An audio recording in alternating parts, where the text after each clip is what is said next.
വിദ്യാധനം സർവധനാൽ പ്രധാനം എന്ന മഹത്തായ സന്ദേശം പറഞ്ഞുകൊണ്ടാണ് ഞാൻ ഒന്നാമത്തെ ക്ലാസ് ആരംഭിക്കുന്നത്. വിദ്യാധനമാണ് ഒരിക്കലും നശിക്കാത്ത ധനം. അറിവ് നേടണമെങ്കിൽ നമ്മൾ പുസ്തകങ്ങൾ വായിക്കണം. പുസ്തകം വായിക്കണമെങ്കിലോ അക്ഷരങ്ങൾ അറിയണം. അക്ഷരങ്ങൾ അറിയാനായി നമ്മൾ ആദ്യം അക്ഷരമാല പരിചയപ്പെടണം. അക്ഷരമാലയിലെ ആദ്യ അക്ഷരമാണ് അ. ആ എന്നുള്ള അക്ഷരം നിങ്ങൾ കേൾക്കുമ്പോൾ നിങ്ങൾക്ക് ആദ്യം ഓർമ്മ വരുന്നത് ആരെയാണ്? അമ്മയെ. അമ്മയെ നിങ്ങൾക്ക് എല്ലാവർക്കും ഇഷ്ടമാണല്ലോ. അമ്മ നിങ്ങൾക്ക് എന്തെല്ലാം കാര്യങ്ങൾ ചെയ്തു തരും? പാട്ടുപാടിത്തരും, കഥ പറഞ്ഞു തരും, ഒരുപാട് കാര്യങ്ങൾ അമ്മ നിങ്ങൾക്ക് ചെയ്തു തരും. അമ്മ കഥ പറഞ്ഞു തരുന്ന പോലെ തന്നെ ഞാനും നിങ്ങൾക്ക് ഒരു കഥ പറഞ്ഞു തരാം. ദാഹിച്ചു അലഞ്ഞ കാക്കയുടെ കഥയാണ് ഞാൻ ഇന്ന് പറയാൻ പോകുന്നത്. ഒരിടത്തൊരു കാക്കയുണ്ടായിരുന്നു. ആ കാക്ക കാട്ടിലൂടെ പറന്നു നടക്കുമ്പോൾ വലിയ ദാഹം തോന്നി. ചുറ്റും നോക്കി, എവിടെയും വെള്ളം കിട്ടിയില്ല. അങ്ങനെ കാക്ക ഒരു മാവിന്റെ കൊമ്പത്ത് കയറിയിരുന്നു. അവിടെ ഇരുന്ന് നോക്കിയപ്പോഴോ ഒരു വീടിന്റെ മുറ്റത്ത് ഒരു കുടമിരിക്കുന്നുണ്ട്. കാക്ക സന്തോഷത്തോടുകൂടി പറന്നിറങ്ങി വന്നു. ആ കുടത്തിലേക്ക് കൊക്കിട്ട് നോക്കി. വെള്ളം വളരെ താഴെയാണ്, കുടിക്കാൻ കിട്ടില്ല. അപ്പൊ കാക്കയ്ക്കൊരു ബുദ്ധി തോന്നി. മുറ്റത്ത് കിടക്കുന്ന കല്ലുകൾ പെറുക്കി ഈ കുടത്തിൽ കൊണ്ടുവന്നിട്ടു. വെള്ളം പൊന്തി വന്നു.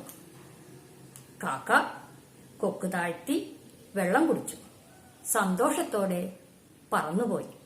ഈ കഥ നിങ്ങൾക്ക് എല്ലാവർക്കും ഇഷ്ടമായോ? ഇനി നമുക്ക് പാഠപുസ്തകത്തിലേക്ക് കടക്കാം. നമ്മുടെ ഒന്നാമത്തെ പാഠത്തിന്റെ പേരെന്താണെന്നറിയാമോ? എന്റെ അമ്മ. അക്ഷരമാലയിലെ ആദ്യ അക്ഷരമായ ആ എങ്ങനെയാണ് എഴുതുന്നതെന്ന് നമുക്കിനി നോക്കാം. ആ എന്നുള്ള അക്ഷരം എങ്ങനെയാണ് എഴുതുന്നതെന്ന് നോക്കാം.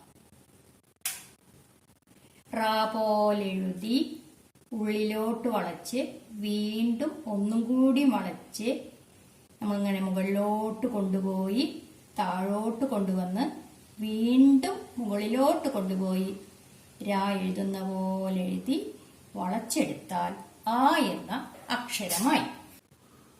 ആ വെച്ചുള്ള പദങ്ങൾ നമുക്കൊന്ന് പരിചയപ്പെടാം. ആ, റ, അറ, ആ, ഡ, അട. ആ വെച്ചുള്ള പദങ്ങൾ നമ്മൾ പഠിച്ചു കഴിഞ്ഞുവല്ലോ. ഇനി നമുക്ക് വ്യഞ്ജനാക്ഷരത്തിലെ ആദ്യ അക്ഷരമായ ക വെച്ചുള്ള പദങ്ങൾ പഠിച്ചു തുടങ്ങാം. അതിനു മുന്നേ ക എങ്ങനെയാണ് എഴുതുന്നതെന്ന് നമുക്ക് നോക്കാം. ക എന്നുള്ള അക്ഷരം എങ്ങനെയാണ് എഴുതുന്നതെന്ന് നമുക്ക് നോക്കാം. റ പോലെ എഴുതി താഴോട്ടെടുത്ത് മധ്യഭാഗത്തുനിന്ന് കുനിച്ച് ഉള്ളിലോട്ടെടുത്ത് പുറത്തോട്ടെടുത്ത് ചുരുട്ടി എഴുതുന്നതാണ് ക എന്ന അക്ഷരം. ഇനി നമുക്ക് ക വെച്ചുള്ള പദങ്ങൾ പഠിച്ചു തുടങ്ങാം. ക, റ, കറ, ക, ഡ, കട. ഒരാവർത്തി കൂടി വായിക്കാം. ക, റ, കറ, ക, ഡ, കട. ആ എന്നുള്ള അക്ഷരവും ക എന്നുള്ള അക്ഷരവും നിങ്ങൾ പരിചയപ്പെട്ടു, പദങ്ങൾ പഠിച്ചു. ഇനി ഈ പാഠഭാഗത്തിനോടനുബന്ധിച്ച യൂട്യൂബ് വീഡിയോ നിങ്ങൾ കാണണം. താഴെ കൊടുത്തിരിക്കുന്നതായ നോട്ട്സ് എഴുതിയെടുക്കുകയും പഠിക്കുകയും വേണം. ടെസ്റ്റ് പേപ്പർ എഴുതണം. അടുത്ത അക്ഷരവുമായി അടുത്ത ക്ലാസ്സിൽ കാണാം.